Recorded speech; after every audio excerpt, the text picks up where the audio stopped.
biggest bully they'll ever face isn't even out on the playground. It isn't in the workplace, and it isn't in the neighborhood. The toughest bully most people encounter is right inside their own head. Their own brain becomes the critic, the doubter, the intimidator. It whispers that they're not good enough, that they'll fail, that they shouldn't even try. And because they never learned how to take charge of their thoughts, they end up being pushed around by their own mind. Just like a kid cornered by a bully after school. Think about it. How many times have you talked yourself out of something before life even had a chance to test you? You didn't fail because the world said no. You failed because your brain said, don't even bother. You wanted to try for the new job, but your brain reminded you of the last time you fell short. You wanted to start a new discipline, but your brain whispered that you've quit before. So why would this time be any different? That's the bully at work. It doesn't need proof. It just needs to plant doubt. And most people let it win without a fight. See, the brain is wired for survival, not success. Left on its own, it will exaggerate danger, amplify fear, and hold you back. It will always push you toward comfort, because comfort feels safe. But comfort is where dreams go to die. Most people never realize that their brain, if untrained, will happily keep them small, keep them afraid, keep them busy with excuses. And the tragedy is they mistake those thoughts for truth, when really they're just the voice of an undisciplined mind. I remember once meeting a man who had all the talent you could ask for. He had the skills, the personality, the opportunities. But every time he was about to take a step forward, his brain pulled him back. You'll embarrass yourself. You're not ready. Someone else is smarter. So instead of building the future he was capable of, he lived in hesitation, never quite reaching his potential. Not because others blocked him, but because his own brain bullied him into staying small. And this story isn't rare, it's common. Most people are fighting the same invisible battle. But here's the good news. Just because the brain can act like a bully doesn't mean it has to. You can train it. You can discipline it. You can educate it. You can make it your greatest ally instead of your worst enemy. The same mind that whispers doubt can be taught to speak encouragement. The same brain that holds you back can be trained to push you forward, but only if you stop letting it run wild and start taking control. Most people think their biggest challenges are out there in the world. Competition, lack of opportunity, unfair bosses, tough breaks. But the truth is, the greatest obstacle isn't out there. It's in here. It's the voice in your head that constantly pushes you around. That's the bully in your brain. This inner bully shows up in many ways. It's the voice that says, you're not good enough. It's the thought that whispers, what if you fail? It's the feeling that freezes you in place when opportunity knocks. And most people, without even realizing it, spend their whole lives letting that bully control them. They shrink back when they should step forward. They stay silent when they should speak. They hesitate when they should act. Not because they weren't capable, but because their own brain intimidated them into surrender. Have you ever noticed how your brain can bring up every past failure the moment you try something new? You decide to step into a new challenge, and instantly it reminds you of the last time you fell short. Or you start to dream a little bigger, and suddenly your mind floods with every reason why it won't work. That's not the world against you. That's your brain playing the role of the bully. I once knew a young man who had incredible ideas. He'd sketch out business plans, imagine bold opportunities, talk about what he could build. But every time he got close to acting, the same voice showed up telling him he didn't have enough experience, that he might lose money, that people would laugh if it failed. And so he stayed in the planning stage. Year after year, still talking about what he could do. His brain had him cornered. It bullied him into hesitation. And the tragedy is, he believed it. Now, why does this happen? Why does the brain work against us? The answer is simple. The brain is built for survival, not success. Its job is to keep you safe, to protect you from danger. And to do that, it exaggerates threats. It makes the unknown seem scarier than it is. It convinces you to avoid risk. And while that might have helped centuries ago when danger meant wild animals or starvation, today, it often works against us. Because growth requires risk. Success requires stepping into the unknown. And if you let your brain's survival instincts run unchecked, they'll keep you small. Think of it like this. The brain is like a guard dog. Its job is to bark at anything unfamiliar. And if you never train it, it barks at every new idea, every new opportunity, every new challenge. Soon, you stop exploring because the barking is too loud. But here's the point. You don't have to let the dog run the house. You can train it. You can teach it when to be quiet and when to alert you. The same is true with the brain. You don't have to let it bully you. But first, you must recognize its tactics. The bully in your head uses fear. You'll fail, and everyone will see. It uses doubt. You're not ready. It uses comparison. Look how much further ahead everyone else is.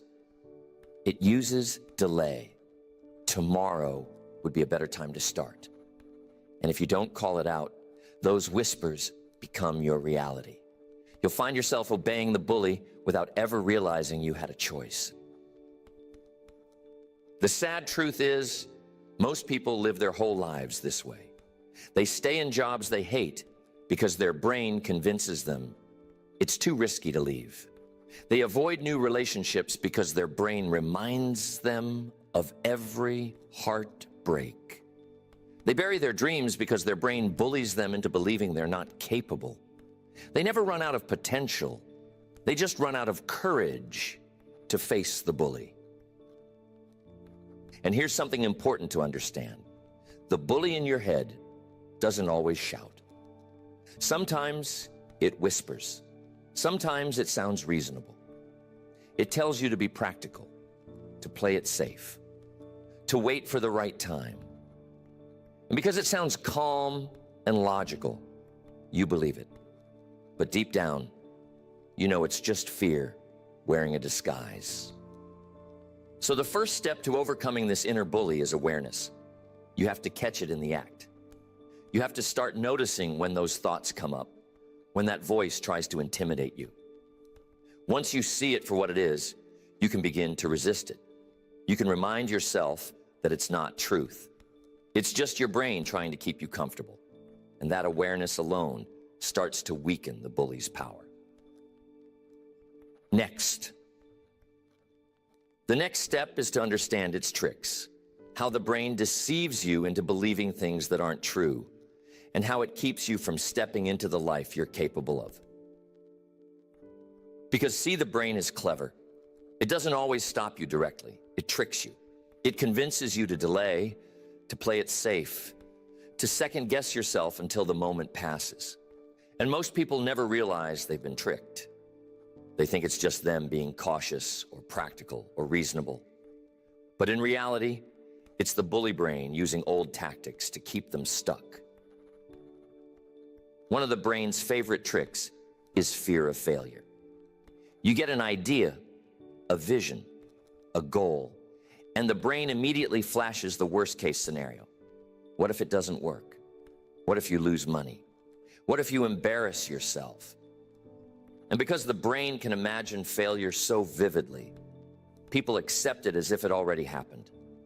They see the failure in their minds, and then they live as though it's guaranteed. The brain convinces them to avoid even trying.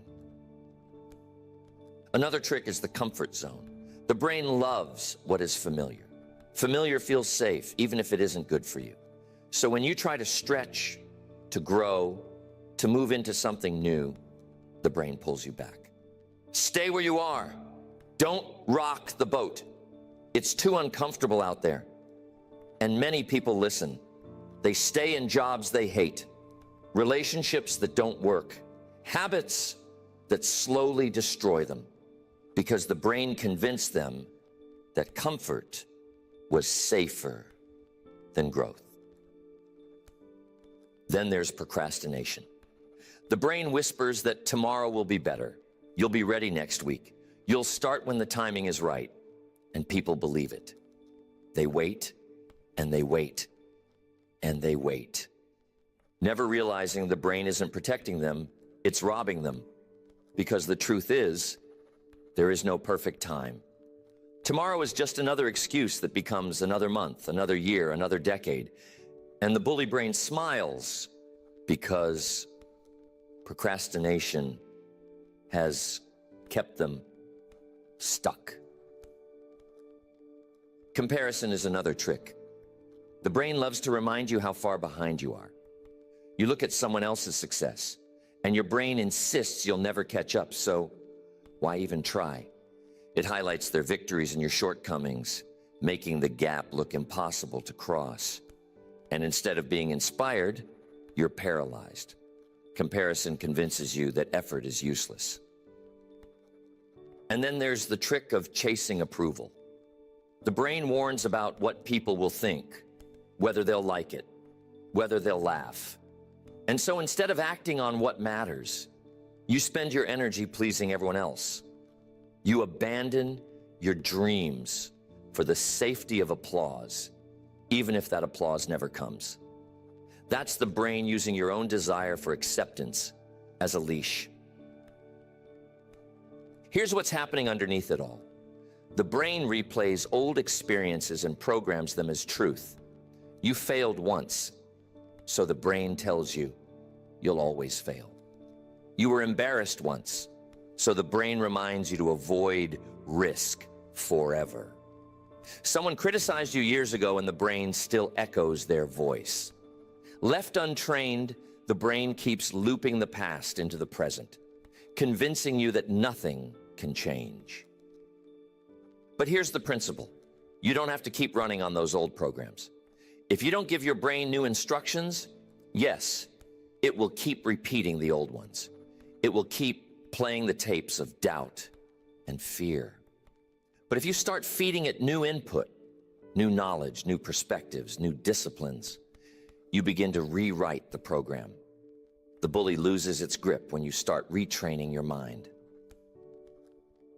I knew a woman who always dreamed of writing a book, but every time she sat down, her brain told her she wasn't a writer, that nobody would read it, that she'd make a fool of herself. And for years, she obeyed that voice.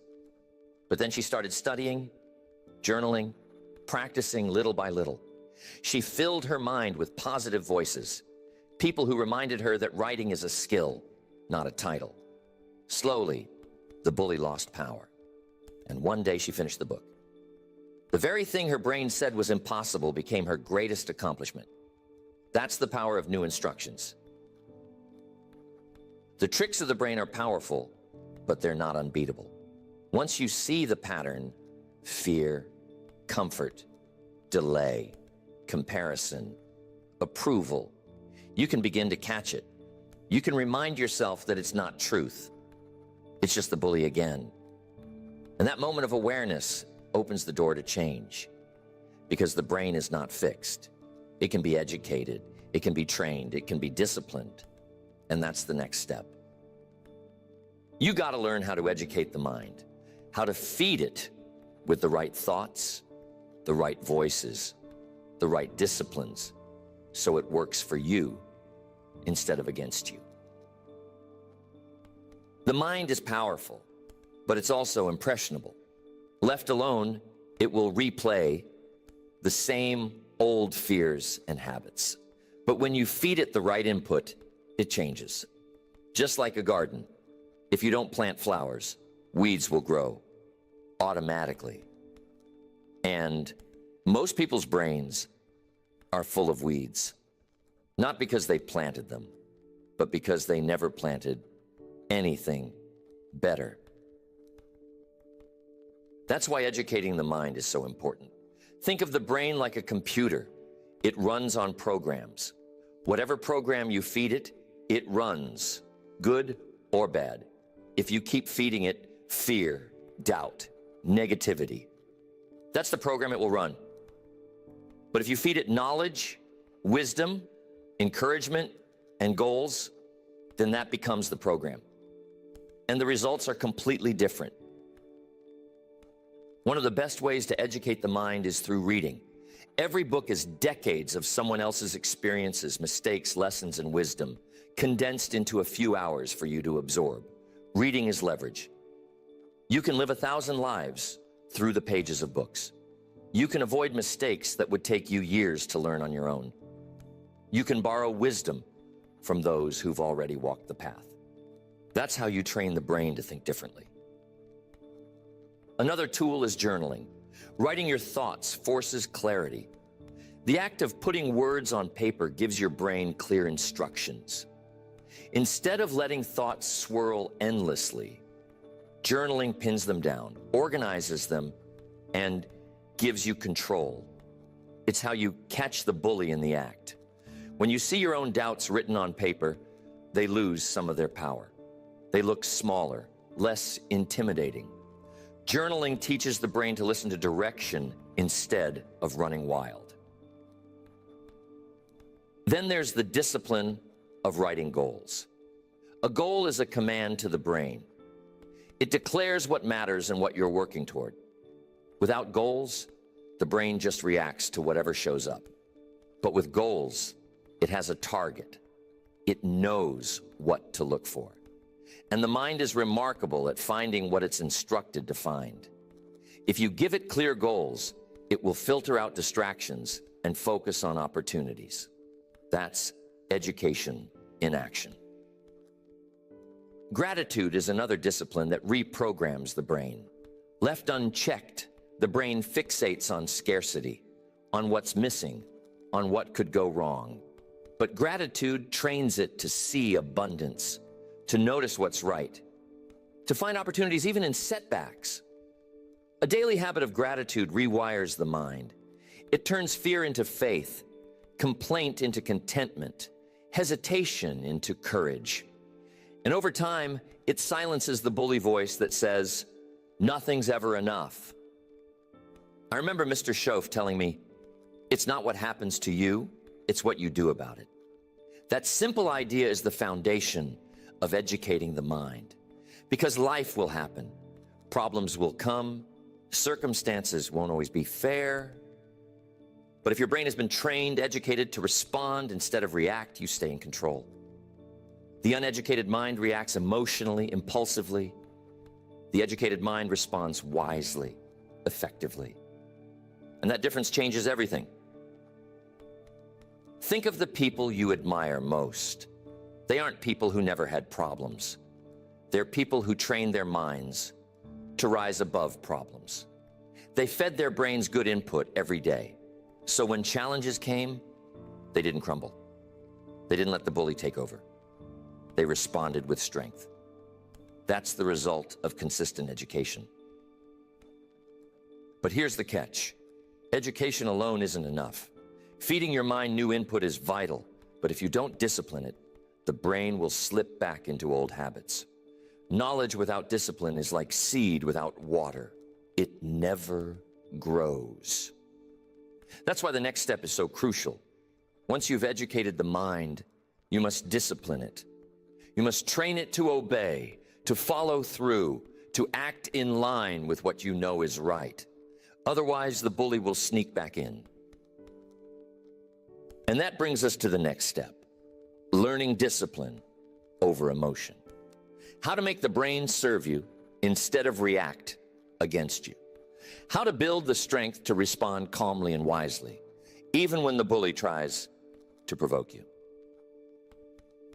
Most people don't realize how often their emotions take the driver's seat. Something happens, and instantly anger flares, fear rises, or impulse takes over. And before they know it, They've reacted in a way that cost them dearly. That's the bully in the brain pressing buttons, knowing that if it can trigger emotion, it can take control. I knew a man who once lost a major business opportunity, not because he lacked skill or knowledge, but because he reacted in anger during a tense negotiation. His brain whispered, "Don't let them disrespect you." And before he paused to think, his emotions spoke louder than his wisdom. The deal was gone, and so was his chance. That's what happens when you let emotion overrule discipline. On the other hand, I've seen people face heated moments with calm. Instead of reacting instantly, they paused. They breathed. They let the emotion surge and pass, then chose their response carefully. And because of that, what could have been a disaster became an advantage. That's the difference discipline makes. It's not that they didn't feel the emotion. It's that they didn't let the emotion control the outcome. Discipline is what allows you to pause. That small pause is where the bully in your head loses its grip. Without it, your brain shoves you straight into reaction, snapping back in anger, retreating in fear, lashing out impulsively. But with discipline, you stop, even for a moment, and you ask yourself, what's the wise thing to do here? What's the result I want from this situation? That's when you move from reaction to response. The bully brain loves to trick you in emotional moments. It tells you to say something now before you lose your chance, to run away before you get hurt, to buy it now because you'll feel better. And if you obey that emotional push, you often regret it later. Discipline interrupts that process. Discipline says to wait, to think, to ask whether this is really what you want and whether the action will take you forward or set you back. That pause is power. You got to use the practical tools you already have. Something as simple as deep breathing can reset the brain, calming the emotional surge. Reflection at the end of each day helps you review where emotion took over and where you stood firm. Asking yourself clear questions in heated moments, whether it will matter tomorrow, next month, or next year, can shrink the emotion down to its proper size. These are disciplines, not talents. Anyone can practice them, and over time, they become habits. I remember Mr. Schoaf saying that discipline is the bridge between thought and accomplishment. Without discipline, you just react. With discipline, you can take your thoughts and turn them into deliberate action. The brain still tries to bully you with emotion. But discipline steps in and says, not today. I'm in charge. And that shift changes everything. The truth is, you can't stop emotions from showing up. They're part of being human. But you don't have to be ruled by them. Discipline is what lets you feel fully, but act wisely. It's what keeps your brain from running wild. It's what puts you back in the driver's seat. And once you've learned that, the bully in your head loses one of its greatest weapons. Educating the mind gave you new input. Discipline gives you control.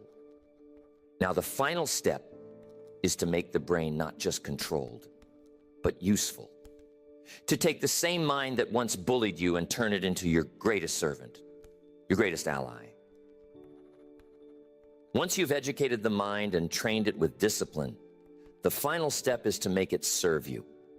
The same brain that once bullied you, once whispered doubts and fears, can become the strongest ally you'll ever have. That's the beauty of it. What used to work against you can be trained to work for you. See, the brain is powerful, but it doesn't care which direction it works in. It will work just as hard to create excuses as it will to create success. It will build fear with the same intensity it will build courage. The difference is what you feed it, how you train it, and what you demand of it. Once you stop letting it push you around, you can put it to work. One way to do this is visualization. The mind believes what it sees, even if it's only in your imagination. When you rehearse success in your head, when you picture yourself speaking with confidence, building the business, shaking the hand after the deal, your brain starts to accept it as normal. And when the real moment comes, it feels familiar instead of foreign.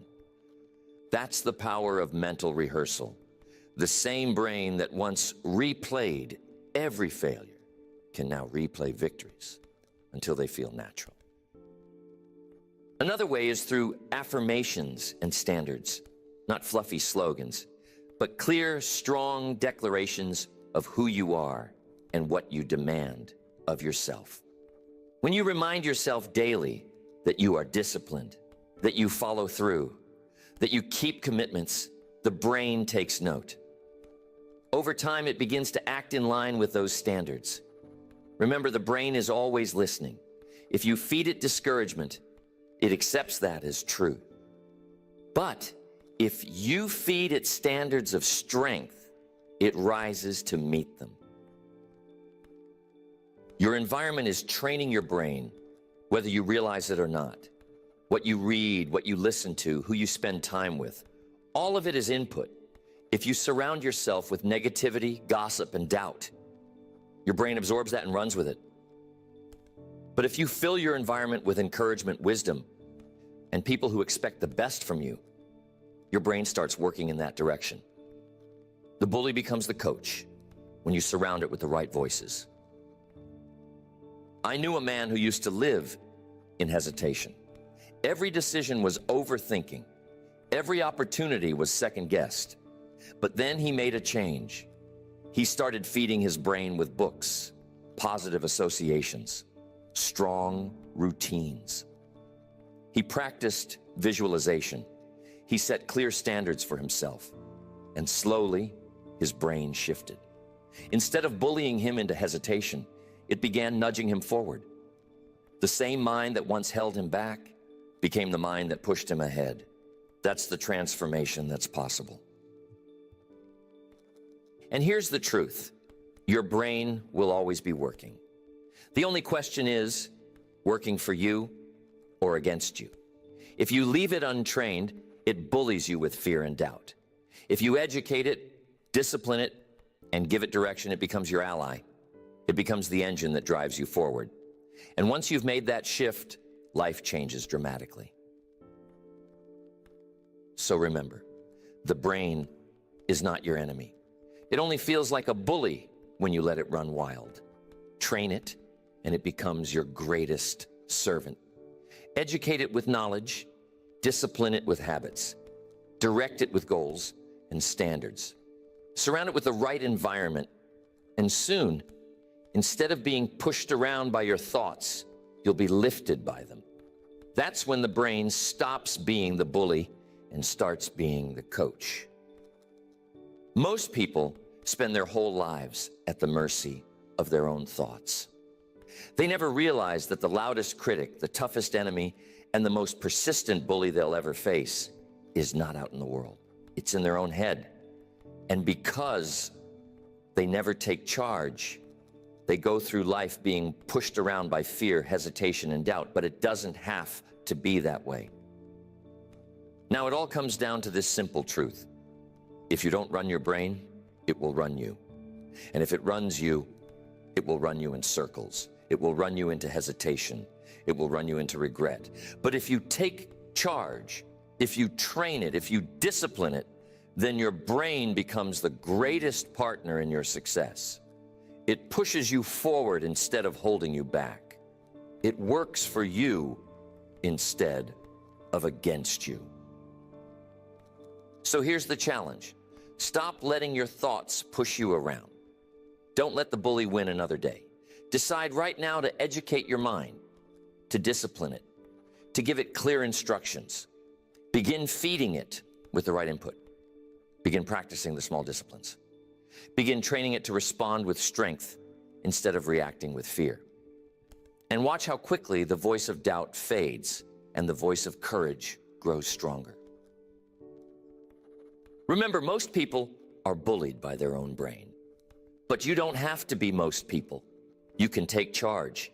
You can turn your brain into your greatest servant, and when you do, everything changes. Your confidence, your decisions, your results, your future. So if you leave here with one thing today, let it be this. Don't measure yourself by how many times you were busy, worried, or afraid. Measure yourself by how many times you trained your mind to obey, by how many times you turned fear into faith, doubt into action, hesitation into progress. That's the measure of mastery over the bully. And that's the path to building the life you were always capable of living.